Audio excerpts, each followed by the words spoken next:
NCP নেতা সার্জিস আলমের বিরুদ্ধে এবার মানহানির মামলা করা হয়েছে। মঙ্গলবার গাজীপুর সিএমএম কোর্টে এক বিএনপি নেতা এ মামলা দায়ের করেন।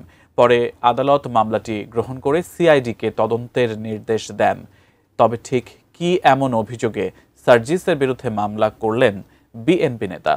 রাজনৈতিক দ্বন্দ্ব নাকি অন্য কিছু? জানাচ্ছেন এসআই রাজ।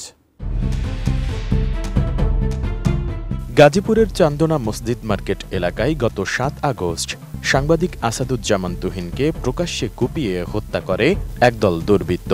ঘটনাটি নিয়ে সেদিন সামাজিক যোগাযোগ মাধ্যমে প্রতিবাদ জানান নেটিজেনরা। শুধু তাই নয়, রাজনৈতিক নেতারাও এ নিয়ে পোস্ট দেন। এবার সাংবাদিক তুহিন হত্যাকাণ্ডের ওই ঘটনায় বিএনপিকে জড়িয়ে অপপ্রচার চালানোর অভিযোগে জাতীয় নাগরিক পার্টির উত্তরাঞ্চলের মুখ্য সংগঠক সার্জিস আলমের বিরুদ্ধে মানহানির মামলা করেছেন বাসন থানা বিএনপির সভাপতি তানভীর সিরাজ। ১২ আগস্ট বেলা 11:30টার দিকে গাজীপুর অতিরিক্ত চিফ মেট্রোপলিটন ম্যাজিস্ট্রেট আদালতে এ মামলা করা হয়।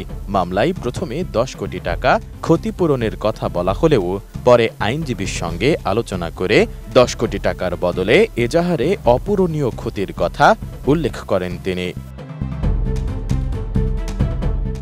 মামলার আইনজীবী অ্যাডভোকেট সিদ্দিকুর রহমান বলেন, মামলার শুনানি শেষে বিচারক সিআইডিকে তদন্তের নির্দেশ দিয়েছেন। তিনি জানান, সার্জিস বেশ কয়েকবার বিএনপিকে নিয়ে এমন অপপ্রচার চালিয়েছেন। বিষয়টি বিএনপির নেতাকর্মীদের মনে আঘাত করেছে বলেও জানান এই আইনজীবী। প্রাণ ইউএইচটি মিল্ক, শুদ্ধতায় ও মমতায় সবসময় সেরা স্বাদে। বিএনপিকে ভাবমূর্তি নষ্ট করার জন্য ইচ্ছাকৃতভাবে রাজনৈতিক প্রতিপক্ষ হিসাবে এনসিপির একজন নেতা, সে উত্তরাঞ্চলের মুখ্য সংগঠক সার্জিস আলম, তার এই যে উগ্র আচরণ এবং কথাবার্তা, এটা দিয়ে সারা দেশে বিএনপির ভাবমূর্তি নষ্ট হয়েছে। যার কারণে বিএনপির সারা দেশের কোটি কোটি নেতা কর্মীরা আহত হয়েছে এবং সাধারণ মানুষের মনে প্রশ্নের উদ্রেক করেছে। এটা দিয়ে জাতীয়ভাবে একটা অসন্তোষ সৃষ্টির প্রচেষ্টা চালানো হয়েছে। এই সকল কারণে আমরা তার শাস্তি দাবি করেছি। কোর্ট বলেছে মামলাটা সিআইডিকে তদন্তের নির্দেশ দিয়েছেন। সিআইডির রিপোর্ট পাওয়ার প্রেক্ষিতে পরবর্তী আদেশ দিবেন। মামলার বাদী তানভীর সিরাজ অভিযোগ করে বলেন, অপরাধী চক্রের ভিডিও ধারণ করায় সাংবাদিক তুহিনকে নির্মমভাবে হত্যা করা হয়। কিন্তু সার্জিস আলম না জেনেই ফেসবুকে এই ঘটনায় বিএনপিকে জড়িয়ে ভিত্তিহীন ও মানহানিকর বক্তব্য দিয়েছেন, যা দলের ভাবমূর্তি মারাত্মকভাবে ক্ষুণ্ণ করেছে। নির্বাচনকে প্রশ্নবিদ্ধ করার জন্য এবং পিছিয়ে দেওয়ার জন্য এবং জাতীয়তাবাদী দলের ভাবমূর্তি সাধারণ জনগণের কাছে ক্ষুণ্ণ করার জন্য সে এই সমস্ত বিবৃতিগুলো দিয়ে থাকে। এর জন্য আমাদের সকল আইনজীবীদের নিয়ে, গাজীপুর কোর্টের যত আইনজীবী আছে সকলকে আমরা সাথে নিয়ে বিএনপির জাতীয়তাবাদী দলের আমরা সার্জিস আলমের বিরুদ্ধে মামলা রুজু করে গেলাম।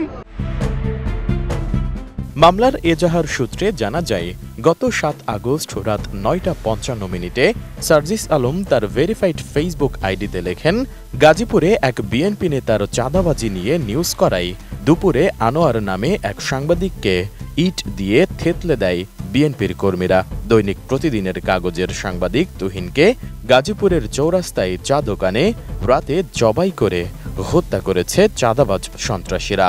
আনোয়ার ও তুহিন বন্ধু ছিলেন। পরদিন ৮ আগস্ট সকাল 10:৩৯ পোস্টটি সম্পাদনা করেন সার্জিস। তখন চাঁদাবাজ শব্দটি বাদ দিয়ে সেখানে ছিনতাইকারী শব্দটি ব্যবহার করেন তিনি। এসআই রাজ, এটিএন নিউজ, ঢাকা।